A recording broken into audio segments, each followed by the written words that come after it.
Hey everybody, I just picked up a new saddle this past week. While I was doing my research, and kind of trying to, read some reviews and see what people were saying about Colorado Saddlery saddles. They're a company based out of Golden, Colorado. Been making saddles for about 65 years now. They are, at this point, a mass production type operation. It's not a custom type saddle. It's kind of like, a mass-produced billy cook or something like that. But I'd seen these saddles at my local dealer and was fairly interested in them, but I wasn't able to find out much information. So I thought maybe I'd post a review on here of the one that I got, the model, the things I like, the things I don't like about it, and hopefully this helps some of you guys who are considering a Colorado Saddlery saddle in the future. All right, so when I first picked the saddle up, it came with kind of a tag that came from the manufacturer, showing the style, the model number. So this is the Colorado Saddlery Buckskin, model 6328, got a 16-inch seat, Equifit Association tree, and a semi-quarter horse bar style. They don't put the price on there, but the dealer did. And I ended up getting a pretty dang good deal, actually. And even if I hadn't, it kind of would have made a $100 to $150 difference, and I probably still would have got the saddle, because either way it's right in my price range, what I was looking for, what I knew I could afford. Colorado Saddlery, when they send these things out, they include in the pamphlet that they have a handshake warranty. It says each saddle comes with our handshake warranty. If you should have a problem, have your dealer call us and together we'll solve it. So I don't know, I kind of saw that and I was like, well, you guys are putting the dealer in a position where you're kind of telling them that they're going to solve this problem for you, whereas their warranty or return policy may be different. So I kind of asked my dealer, IFA Country Stores out here in Utah, what they thought about that, and they actually called the company and kind of came back and said they agreed to honor the company's warranty, which is a 1-year warranty on all the leather and a 5-year warranty on the tree. So, I mean, I can live with that. This particular saddle comes with a three-way rigging system, and it's stamped on there, CS Colorado Saddlery. I've not seen another saddle exactly with this kind, so this may be something they patented, or I doubt it though. I think this is just kind of a blanket design, but I've not seen one with these bottom loops. I've seen the double top, but not these bottoms. So basically, that was another thing that really turned me on to this saddle, because again, all looks aside, I wanted something that has some utility, that fit my horse well, and for the purpose I'm going to be using this saddle for, that three-way system is pretty nice. So anyway, it comes with a little how-to pamphlet on how to rig it up in the different settings. The full position is kind of your standard. Everything's on this front loop, wrapped through almost like that. It's where you would cinch it up. 7/8 position, according to them, is the most efficient and most common unless you're roping. And that's where you would put the first loop through here. Then you would go through and kind of make, almost a right angle triangle right here. This would be your right angle going up. So supposedly it holds it back off of the back of his front legs, but not too far back. And then if you have a horse that's just really narrow up front and slips all over the place, you could rig it completely on the back. They call this the 3/4 position. If you were to do that, make sure you have a breast strap, because it does sit pretty far back if you do that, and that sucker slides back and this back cinch gets around his crotch. It's going to get interesting real quick. Okay, so basically Colorado Saddlery advertises this, and I'm reading this off of their own advertisement. A saddle for any kind of trail, footman loops and rings in all the right places so you can carry everything. The 4-inch cantle makes riding all day easy. The Colorado Saddlery 3-way perfect rig allows you to set the saddle at the full 7/8 or 3/4 position depending on the terrain or the horse. Now that was a little interesting. It looked like the IFA just kind of printed that off the website, but if you go on the website, it says it's actually a 4.5-inch cantle in the rear. The cantle is rawhide wrapped. It's real solid feeling, real tight. There's no kind of peeling coming loose yet. Of course, I know you put this thing, put some miles on it, put a year going on 2 years on it. We'll see how that holds up. But right now everything is level, flush, stitched on really well with that cantle. It's kind of, ranch association type trees, ranch saddle meant to be sat in all day. The weight has a little more of a grade to it as it goes up. It tapers up more, whereas this is almost flat and then just kind of shoots up. And I really feel this cradle in my lower back a lot better when I sat on it. I do want to make it clear that I'm got this saddle not intending on using this heavily for cow work at all. I'm kind of, you know, at a point where I'm just moving away from that. The team roping's not that appealing to me anymore. We don't live down where the cows are anymore, and we go down a couple of times a year to work them, and this saddle will do fine for that. But my ideal intentions for this saddle are as a hunting, trail riding, up, down, backcountry, high mountain type saddle. So that's okay. As far as the tree goes, this is a fiberglass covered Colorado Association tree.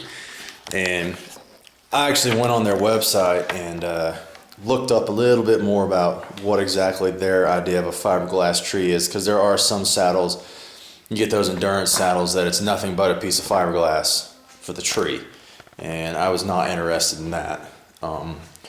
But the way Colorado Saddlery does it is it's actual wood tree wrapped in fiberglass. They kind of have two options. They have three options. You can get your tree, and I don't know if these options go to this saddle, but you can get your tree, just a plain old wood tree. You can get the wood tree rawhide wrapped, a little more traditional, but you know, it's definitely heavier. You can get your tree fiberglass wrapped, you know, waterproofed. It's lighter weight than rawhide, obviously. And I'm not saying rawhide's not waterproof. It is. And then they have another one that's like a Duracoat, almost like a truck bed liner spray that they put on their saddle. That's more of just a complete weatherproofing thing than I think a strengthening thing. Fiberglass does add a little bit of strength to the outside of it. One thing about that, though, to keep in mind, and this was another huge plus for me with this saddle, is that fully rigged, any of their other association tree saddles, or even their Wade saddle, their slick fork, fully rigged, those things weigh 42 to 44 pounds. I'm not saying that's a huge amount, but you know, it's still a heavy saddle like most Western saddles are. You get the fiberglass, and they're rawhide wrapped. Now, if it's the same tree wrapped in fiberglass, my saddle fully rigged is 36 to 38 pounds. And when I picked it up off the rack, I could feel it. I could definitely tell that it was. And I was even surprised at that with this extra skirting. When you get that three-way rigging, the skirting, I don't mean to say it's a lot extra. It's not that square boxy you see like Western Pleasure, you know, looking, but it still comes down a little further, it looks like, than their Desert A-Fork Wade did. And I thought, well, you know, more leather, it's going to weigh more, but with that fiberglass wrapped wood tree, it was fine. It wasn't bad at all. On the front, you got a rawhide wrapped horn, solid looking horn.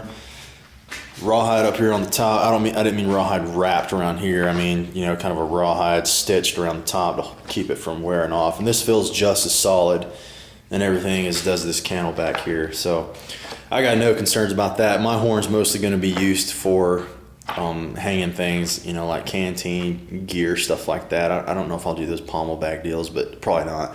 But anyway, I don't expect that to get worn out too much. Now, probably my least favorite part of this saddle is the wrap that's on that horn. I mean, it's pretty crappy. It's just kind of already sliding, slicking back and forth. But I ain't gonna be dallying up, you know, a steer on the run and hitting the end of that thing. I don't plan on it, not with this saddle. So, you know, if that was a deal to me, well, I would just take that off and then wrap it in something good and maybe put inner tube around the outside. I don't know, but that's just not a huge deal to me. So there's going to be sacrifices there, but that's one of them I'm willing to accept. Like I said, you work down, you got latigos on both sides. It's not the kind that's got the punched out, shortened latigo for one side of your cinch. Both sides have the tied up latigo. I like that. I think you get a little bit more adjustment, but that's just me. It's the fleece lined. The fleece looks really good. It's on there even, solid and tight, so I've got no qualms with that. Loops, breast rings, martingales, whatever you ride with, whatever you want to rig up, saddle scabbard, whatever. I mean, it has got rings all over the dang place, and your tie outs too.